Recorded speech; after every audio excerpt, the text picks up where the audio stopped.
Hey guys, Greg and Stacy here with Kzoo Keto. So this video marks the beginning of our Keto 101 series. This series is all about how Stacy and I did keto, our experiences, the research that we did, and how to get the results like we did. Alright, so here's our disclaimer. We are not doctors. We are not health officials in any capacity whatsoever. We are just us with my researcher. Yes. So what we have in these videos, in this series of videos, is going to be based on our experiences with the ketogenic diet. This is early October, and Greg and I have lost over 180 pounds following the ketogenic lifestyle. What we're going to show you in this video is the what and why of our interpretation of the keto lifestyle and how it's worked for us. Alright, now there are going to be some people out there who might not necessarily agree with everything we tell you, and that's okay. Everybody has their own version of keto. Everybody has a difference in what works for them and what doesn't work for them. We're only sharing with you what worked for us. So we lost all this weight following some very simple rules that we will share with you right after this. So if you guys are new around here, not only has Stacy and I lost 180 pounds doing keto, but we've also got off 4 daily medications, some of which have lasted over 15 years. So our channel is all about keto recipes, keto vlogs, days of eating, grocery hauls, and living our best ketogenic life. What we really like doing is reviews. So we will do product reviews, we'll do recipe reviews, and the most favorite thing is dragging our non-keto friends and family along with us and making them try this stuff out, getting their reactions, their honest opinions. Those two are nasty. The first one you can't eat. Like you bite down and it just goes. It's like eating sponge. So if that sounds good, make sure you hit that little subscribe button down below and hit the bell so you get notifications when we put out new videos. Alright, so before we get into all the details, maybe just a refresher on what exactly the ketogenic diet is. Ketogenic diet basically means that you are following a high-fat, moderate protein, low-carb way of eating. So on the keto diet, fat becomes your fuel, and that is done through the use of ketones that are created by your liver. But there's many health benefits besides just losing weight on keto.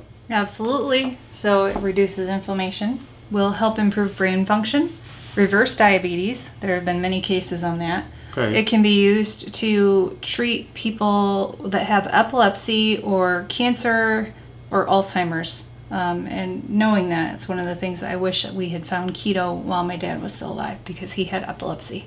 Alright, so what you might not be aware of is the fact that there's actually 3 main types of the keto diet.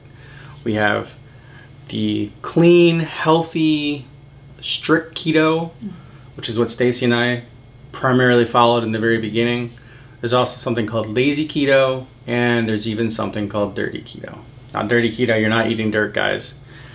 It's just everything is a bit more strict. So starting with the strictest, which is the healthy, the clean, and then it kind of tapers down from lazy, is not that you're just swallowing bacon fat all the time. It's just that you're not tracking nearly as much. So we're going to cover each of those and what the differences are. So here's the great thing about keto and all 3 types of keto. All 3 work.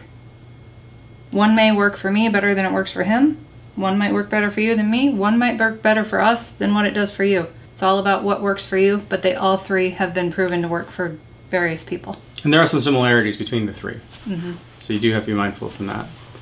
But a lot of it determines on the type of foods you're eating, the quality of the foods, and the things that are in your foods that you don't even realize. So for that, Stacy and I, we started off with the healthy style. But let's go ahead and cover what each is, and maybe you can find out which one will work best for you and your lifestyle. Alright, so let's talk about what healthy, clean, and strict keto is. Fundamentally, you're still restricting your diet to 20 carbs or less. It puts a huge focus on organic foods, meats, vegetables, grass-fed meats. You're trying to avoid as much grain as possible. But in addition, you're also focusing on nutritionally dense foods, primarily meats and vegetables. The strict part of this comes from keeping track of all of your macronutrients. So keto, the general plan is between 75% fats. So 75% of your calories come from fat, 20% of your calories come from proteins, and 5% come from carbohydrates. So these numbers can vary based on a number of different factors. So in the description of this video, you'll find a link to the calculator that we use, that we started using when we began keto. In addition, we also recommend, highly recommend, this version of keto when you initially start. It'll give your body the best chance to make the adjustments and keep it from becoming deficient. All right, let's talk about lazy keto. So lazy keto is kind of the same thing in that you are still trying to maintain that 20 carbs or less per day. And with this, you're really only tracking your carbs, but you're going to make sure you're still maintaining a good ratio between your fat, your protein, and your carbs. So this is a budget-friendlier option of keto because you're not focused on those premium quality that come with a premium price types of foods like the grass-fed meat, the organic vegetables. This is where we've kind of gotten to, so we will choose those items when allowable as far as budget goes.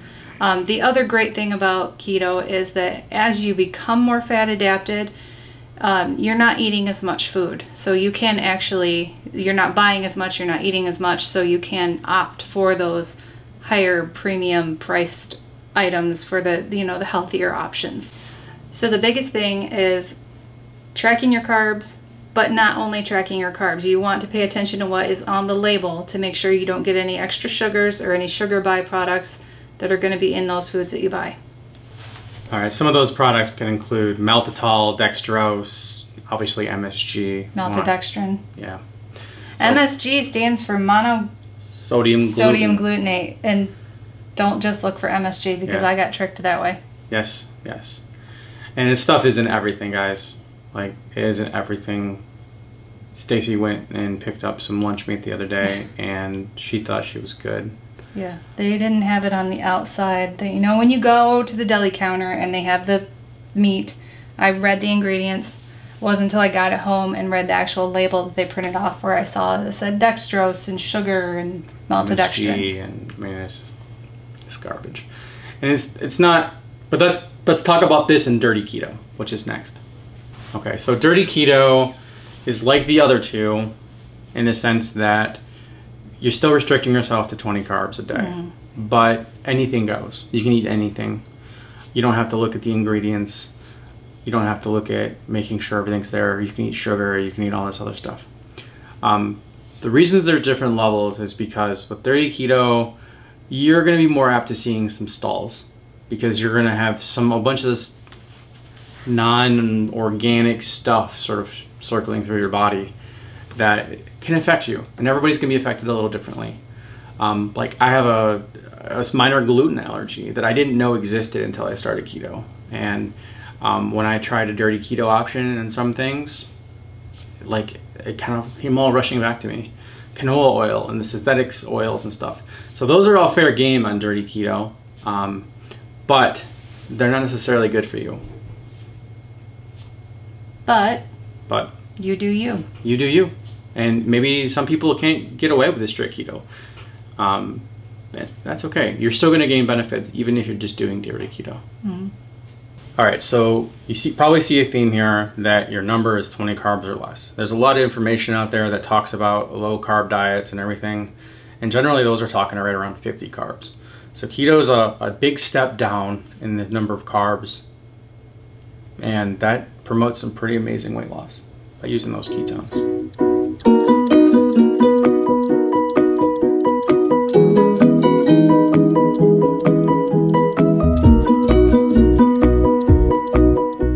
Alright, so you guys have probably heard the term Keto Police. So these exist. They do. We have a lot of them that have left comments for us about us doing stuff wrong. And that's okay. Like, everybody's entitled to their opinion, and we should respect that. Yeah. Everybody has their opinion. But as we said, keto works differently for everyone on different levels. A lot of them feel like there's only one way to really do keto. And when you start doing keto and you start feeling better, you're going to gain that clarity, that benefits that are going to say, man, I should have been doing this a long time ago. Right? And so they're passionate about it, and we have to applaud them for being passionate about something. Like, I wish I was more passionate about more things. So just take that with a grain of salt, that they have a very particular idea of what keto should be. But we are more of the opinion that you do you. What works for you may not work for us. What works for us may not work for you. It's kind of like a life, sort of like a life experiment. Yeah. Where you just got to figure out what sort of keto works best for you with your budget, with your any restrictions you might have. So not everybody is going to absolutely love avocados. I tolerate them. Stacy really likes them, but she's never had them even before keto. Before keto, I've never had guacamole. So either. You know, if you're basing your diet on what somebody else says you should eat, then you're probably not following the best diet for you, especially if you don't like those things. Yeah. Because it's going to be a lot harder to maintain if there's things that you don't like on it. So there's definitely a keto plan for everyone, and I think everyone can get to that point. Just be mindful that not everybody is going to be on par with exactly everything you're supposed to do. If you're seeing a stall, then we might offer a suggestion on something you could try different. Yeah. We have stalls ourselves. We do. And we change it up. The biggest thing that helps with a stall is incorporating either fasting or reducing your carb count even more. And there's other things that we talk about in a lot of our Carbaholic videos about. Stacy has a big sweet tooth and she absolutely loves keto treats. And oftentimes that can have an effect on her weight loss. So not overdoing it, and that's the key to all things, right? Moderation is the key to all things. All right, so now that you guys know the 3 different types of keto, which one did we use to lose 180 pounds? Well, initially when we mentioned it, we started off, we used primarily healthy and strict keto. We prioritized the grass-fed meats, we prioritized the antibiotic-free stuff. And most importantly, we tried to avoid all of those extra preservatives and chemicals in our foods.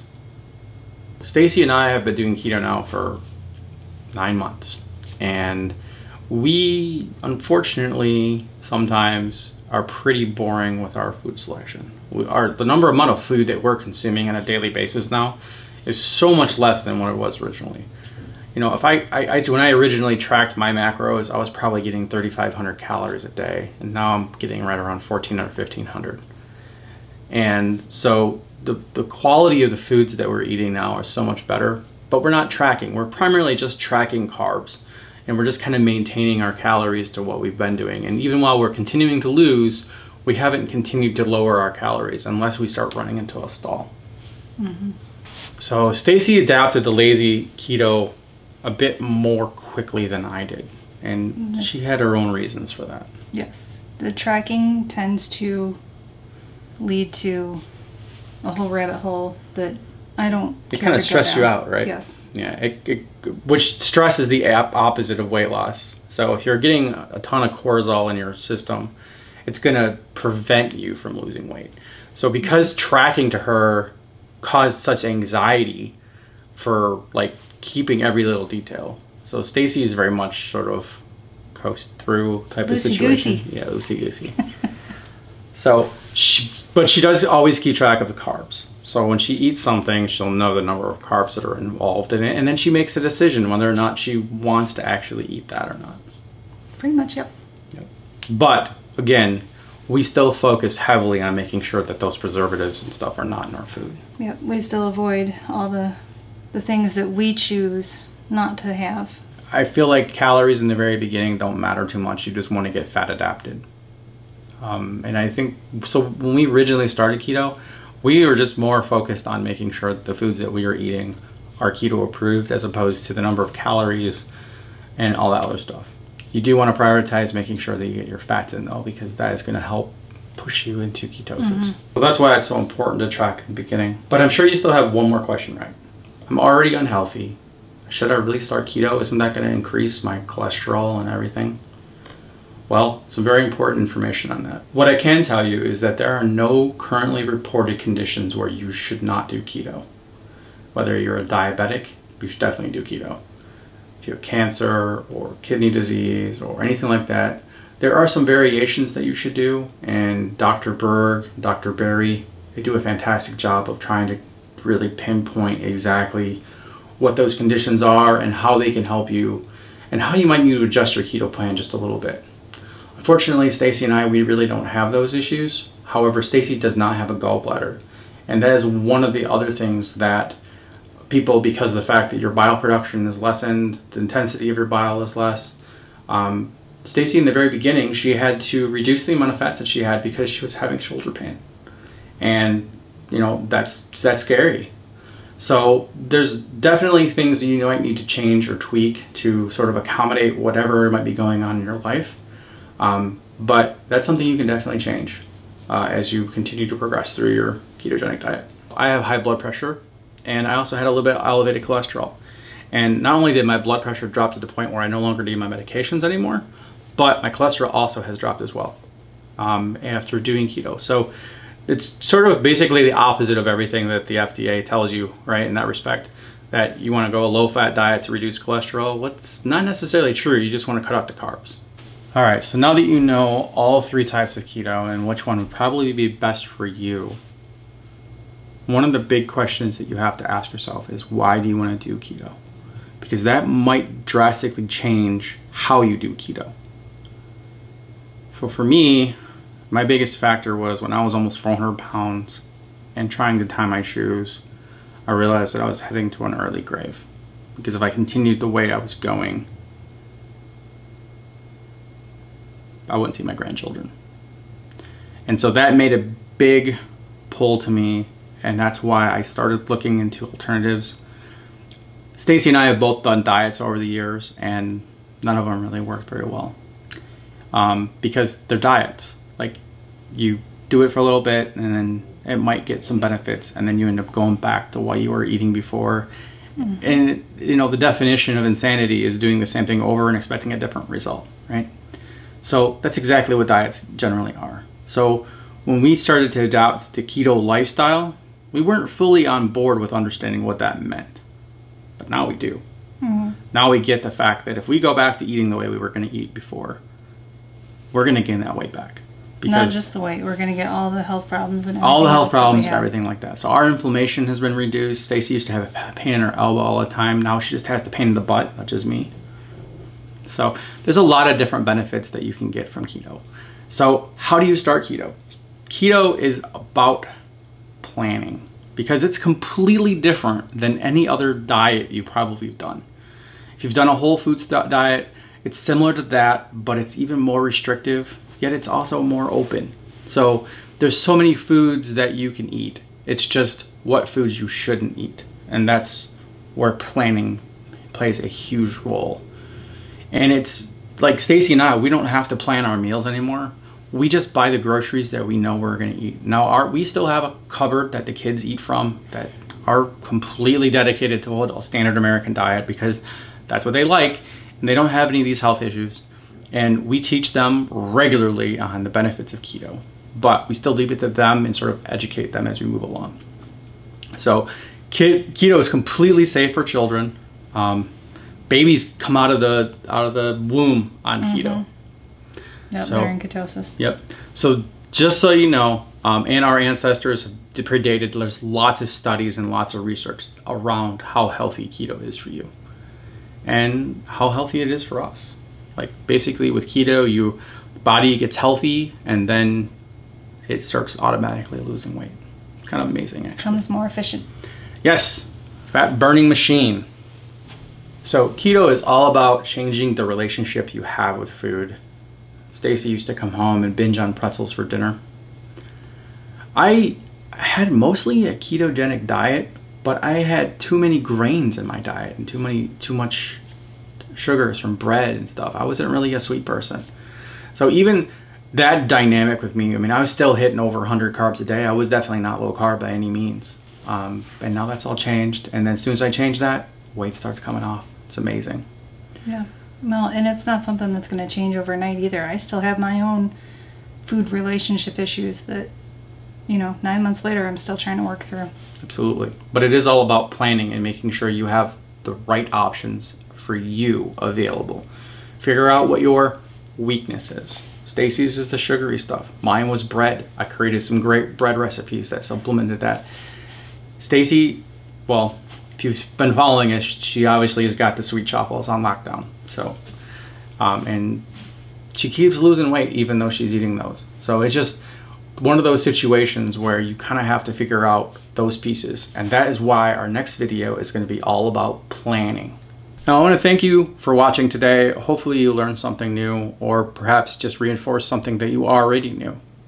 If so, click that thumbs up. It really helps us a ton get this video out to everybody else. If you know somebody that could benefit from this knowledge, please feel free to share them on social media. We don't mind. Be sure to watch for our next video coming out soon.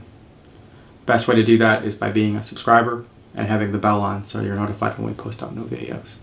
Thanks all, and until next time, Stay keto.